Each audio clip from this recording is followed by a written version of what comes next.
12ನೇ ಶತಮಾನದಲ್ಲಿ ನಮ್ಮ ಬಸವಣ್ಣನವರು ಹೇಳಿದ ಕಾಯಕವೇ ಕೈಲಾಸ ತತ್ವದ ಪ್ರತಿರೂಪವೇ ನಮ್ಮ ಪ್ರಧಾನಮಂತ್ರಿಗಳು. ಬಸವಣ್ಣವರ ಕಾಯಕವೇ ಕೈಲಾಸ ಎಂಬುದು ಕೇವಲ ಶಬ್ದವಲ್ಲ, ಇದು ಮೋದಿಜಿ ಅವರ ಜೀವನದ ಮಂತ್ರ. ಕ್ಷಣ ಕ್ಷಣವೂ ಅಭ್ಯಾಸಿಸಿ ಕಾರ್ಯಗತಗೊಳಿಸಿದ ಅವರ ನಾಯಕತ್ವ ಆಡಳಿತದ ಸಿದ್ಧ ಸೂತ್ರ. ಅವರು 140 ಕೋಟಿ ಭಾರತೀಯರ ಕನಸುಗಳನ್ನು ನನಸು ಮಾಡಲು ದಿನಕ್ಕೆ 18 ಗಂಟೆಗಳ ಕಾಲ ದಣಿವರಿಯದ ದುಡಿಯುತ್ತಿದ್ದಾರೆ. ಅವರ ಜೀವನದಲ್ಲಿ ವಿಕಸಿತ ಭಾರತವನ್ನು ನಿರ್ಮಿಸುವ ಒಂದೇ ಒಂದು ಪ್ರಮುಖ ಧ್ಯೇಯದ ಹೊರತು ಯಾವುದೇ ವೈಯಕ್ತಿಕ ಆಸೆ ಆಕಾಂಕ್ಷೆಗಳಿಲ್ಲ. ತಮ್ಮ ಜೀವಿತದ ಪ್ರತಿ ಕ್ಷಣವೂ ರಾಷ್ಟ್ರಕ್ಕಾಗಿ ಸಮರ್ಪಣೆ ಮಾಡಿ ರಾಷ್ಟ್ರಹಿತ ಸಮಾಜ ಹಿತವನ್ನೇ ತಪಸ್ಸಿನಂತೆ ಆಚರಿಸುವ ಮೋದಿಜಿಯವರು ನಮ್ಮ ಕಾಲದ ಕಾಯಕ ಯೋಗಿ, ಕರ್ಮಯೋಗಿ. मोदीजी और आधुनिक भारत के कर्मयोगी है.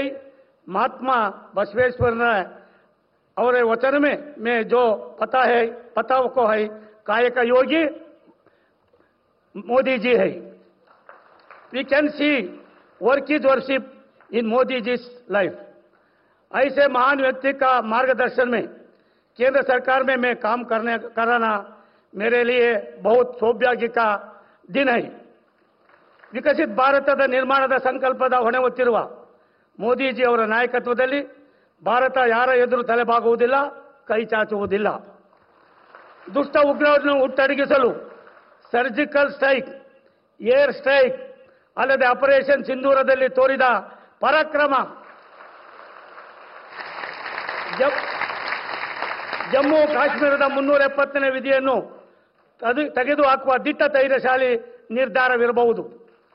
ವೈರಿಗಳ ಎದುರು ಸಡ್ಡು ಹೊಡೆದು ನಿಂತಿರುವ ಆತ್ಮನಿರ್ಭರ ಆತ್ಮವಿಶ್ವಾಸದಿಂದ ಮುನ್ನುಗ್ಗುತ್ತಿರುವ ನವ ಭಾರತದ ದರ್ಶನ ನಮಗೆ ಈಗ ಆಗಿದೆ. ಪ್ರಧಾನಿ ಮೋದಿಜಿಯವರ ನಾಯಕತ್ವದಲ್ಲಿ 21ನೇ ಶತಮಾನದಲ್ಲಿ ಹೊಸ ಜಗತ್ತನ್ನು ಮುನ್ನಡೆಸಲು ಸಿದ್ಧವಾಗಿ ನಿಂತ ಪ್ರಪಂಚಕ್ಕೆ ಸಾರಥಿಯಂತಿರುವ ನಿರ್ಭೀತ ನವ ಭಾರತ ಬೆಳೆದು ನಿಂತಿದೆ. ಕರ್ನಾಟಕವು ಸಂತರ, ವಿದ್ವಾಂಸರ ಮತ್ತು ತತ್ವಜ್ಞಾನಿಗಳ ನಾಡು ಎಂದು ಕರೆಯಲು ಹೆಸರಿಸಲಾಗಿದೆ. ಅಭಿವೃದ್ಧಿಯ ನೆಲೆಯಲ್ಲಿ ಯಾವತ್ತೂ ಮುಂಚೂಣಿಯಲ್ಲಿರುವ ಕರ್ನಾಟಕವು ತನ್ನ ಪಾರಂಪರಿಕ ಸಂಸ್ಕೃತಿಯ ಕಲೆ ಸಾಹಿತ್ಯದೊಂದಿಗೆ ಐಟಿ, ಬಿಟಿ, ಎಐಗಳಂಥ ಆಧುನಿಕ ತಂತ್ರಜ್ಞಾನ ಆವಿಷ್ಕಾರದ ಸಮಾಗಮನವನ್ನು ಸಾಧಿಸಿದೆ. ಬೆಂಗಳೂರು ಭಾರತದ ಸಿಲಿಕಾನ್ ಸಿಟಿ ಆಗಿ ಪ್ರಸಿದ್ಧಿಯನ್ನು ಪಡೆದಿದೆ. ಭಾರತ ಜನನಿಯ ತನುಜಾತೆಯ ಕನ್ನಡ ಮನಸ್ಸುಗಳು ತಾಯಿ ಭಾರತೀಯ ಹೆಸರನ್ನು ವಿಶ್ವ ಮಟ್ಟದಲ್ಲಿ ಬೆಳಗಲು ಕಾತರರಾಗಿದ್ದಾರೆ ಪ್ರಧಾನಿ ನರೇಂದ್ರ ಮೋದಿಜಿಯವರು. ಭಾರತದ ಅಭಿವೃದ್ಧಿಗೆ ಹೊಸ ಭಾಷ್ಯ ಬರೆದಂತ ಶ್ರೀ ನರೇಂದ್ರ ಮೋದಿಜಿಯವರು ನಮ್ಮ ಕಾಲದ ನಿಜವಾದ ಸಂತ, ದಾರ್ಶನಿಕ ನಾಯಕ. ಗೌರವಾನ್ವಿತ ಪ್ರಧಾನಮಂತ್ರಿ ನರೇಂದ್ರ ಮೋದಿಜಿಯವರನ್ನು ನಮ್ಮ ಬೆಂಗಳೂರು ನಾವು ಹೃತ್ಪೂರ್ವಕವಾಗಿ ಸ್ವಾಗತಿಸುತ್ತೇವೆ. ನಾಡಪ್ರಭು ಕೆಂಪೇಗೌಡರು ಕಟ್ಟಿರುವ ಬೆಂಗಳೂರಿಗೆ ಆಗಮಿಸಿರುವ ಆಧುನಿಕ ಭಾರತದ ಕನಸುಗಾರ, ವಿಕಸಿತ ಭಾರತದ ವಿಶ್ವನಾಯಕ, ಕಾಯಕ ಯೋಗಿ, ಹೆಮ್ಮೆಯ ಪ್ರಧಾನಮಂತ್ರಿಗಳಾದ ಶ್ರೀ ನರೇಂದ್ರ ಮೋದಿ ಅವರಿಗೆ ನಾವೆಲ್ಲರೂ ಎದ್ದು ನಿಂತು ಅವರನ್ನು ಸ್ವಾಗತ ಮಾಡ್ತಕ್ಕಂಥದಕ್ಕೆ ನಾವೆಲ್ಲರೂ ಕೂಡ ಎದ್ದು ನಿಂತು ಸ್ವಾಗತಿಸಬೇಕು ಅಂತ ತಮ್ಮಲ್ಲಿ ನಾನು ವಿನಂತಿ ಮಾಡಿಕೊಳ್ತೀನಿ.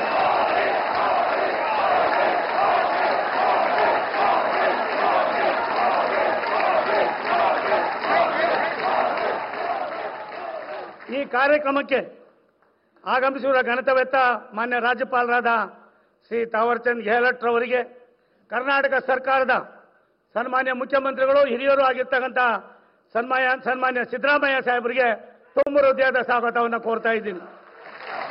ಹರಿಯಾಣದ ಮಾಜಿ ಮುಖ್ಯಮಂತ್ರಿ ಹಾಗೂ ಕೇಂದ್ರದ ಸಚಿವರಾಗಿರ್ತಕ್ಕಂಥ ಸನ್ಮಾನ್ಯ ಶ್ರೀ ಮನೋಹರ್ ಲಾಲ್ ಅವರಿಗೆ ಹಾಗೂ ನಮ್ಮ ಮಾಜಿ ಮುಖ್ಯಮಂತ್ರಿಗಳು, ಕೇಂದ್ರ ಸರ್ಕಾರದ ಮಂತ್ರಿಗಳು, ನನ್ನ ಆತ್ಮೀಯರು ಆಗಿರ್ತಕ್ಕಂಥ ಶ್ರೀ ಎಚ್ ಡಿ ಕುಮಾರಸ್ವಾಮಿ ಅವರಿಗೆ, ಕೇಂದ್ರ ಸರ್ಕಾರದ ಸನ್ಮಾನ್ಯ ಮಂತ್ರಿಗಳಾದ ಅಶ್ವಿನಿ ವೈಷ್ಣವ್ ಅವರು ರೈಲ್ವೆ ಇಲಾಖೆಯಲ್ಲಿ ಒಂದು ದೊಡ್ಡ ಸಂದೇಶವನ್ನು ಕೊಡ್ತಾ ಇದ್ದಾರೆ, ಅವ್ರಿಗೂ ಕೂಡ ಸ್ವಾಗತವನ್ನು ಕೋರ್ತಾ ಇದ್ದೀನಿ. ಈ ಕಾರ್ಯಕ್ರಮದಲ್ಲಿ ಉಪಸ್ಥಿತರಿರುವ ಕೇಂದ್ರ ಸರ್ಕಾರದ ರಾಜ್ಯ ಖಾತೆ ಸಚಿವರು ನನ್ನ ಸಹೋದರಿ ಶೋಭಾ ಕರಂದ್ಲಾಜೆ ಅವರಿಗೂ ಕೂಡ ನಾನು ಸ್ವಾಗತವನ್ನು ಕೋರ್ತಾ ಇದ್ದೀನಿ. ಕರ್ನಾಟಕ ಸರ್ಕಾರದ ಸನ್ಮಾನ್ಯ ಉಪಮುಖ್ಯಮಂತ್ರಿಗಳು, ಬೆಂಗಳೂರು ಅಭಿವೃದ್ಧಿ ಮತ್ತು ಬೃಹತ್ ನೀರಾವರಿ ಖಾತೆ ಸಚಿವರು, ನನ್ನ ಆತ್ಮೀಯರಾಗಿರ್ತಕ್ಕಂಥ ಡಿ.ಕೆ. ಶಿವಕುಮಾರ್ ಅವರಿಗೂ ಕೂಡ ತುಂಬ ಹೃದಯದ ಸ್ವಾಗತವನ್ನು ಕೋರ್ತಾ ಇದ್ದೀನಿ. ಕರ್ನಾಟಕ ಸರ್ಕಾರದ ಮಾನ್ಯ ಸಚಿವರಾದ ಬೈರತಿ ಸುರೇಶ್ ಅವರಿಗೆ, ನಮ್ಮ ಪಕ್ಷದ ವಿರೋಧ ಪಕ್ಷದ ನಾಯಕರು, ನಮ್ಮೆಲ್ಲರ ನಾಯಕರಾಗಿರ್ತಕ್ಕಂಥ ಆರ್. ಅಶೋಕರ್ ಅವರಿಗೆ ತುಂಬ ಹೃದಯದ ಸ್ವಾಗತವನ್ನು ಕೋರ್ತಾ ಇದ್ದೀನಿ. ಮಾನ್ಯ ಸಂಸದರು ಆದ ಡಾಕ್ಟರ್ ಮಂಜುನಾಥ್ ಅವರಿಗೆ, ನನ್ನ ಕಿರಿಯ ಸಹೋದರ ಸಂಸದ ತೇಜಸ್ವಿ ಸೂರ್ಯ ಅವರಿಗೆ,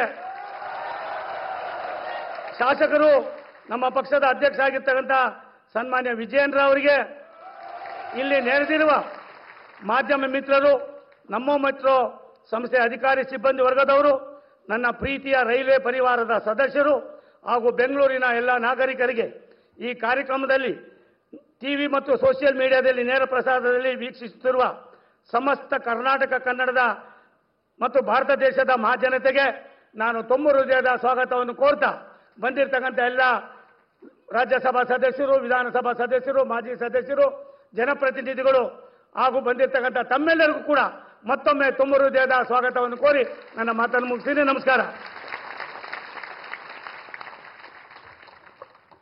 Thank you, Shri V. Somanda, for extending a very cordial welcome to the Honorable Prime Minister and the dignitaries on the dais. ಧನ್ಯವಾದಗಳು ಸರ್. ಅವರ ನುಡಿಗಳಿಗೆ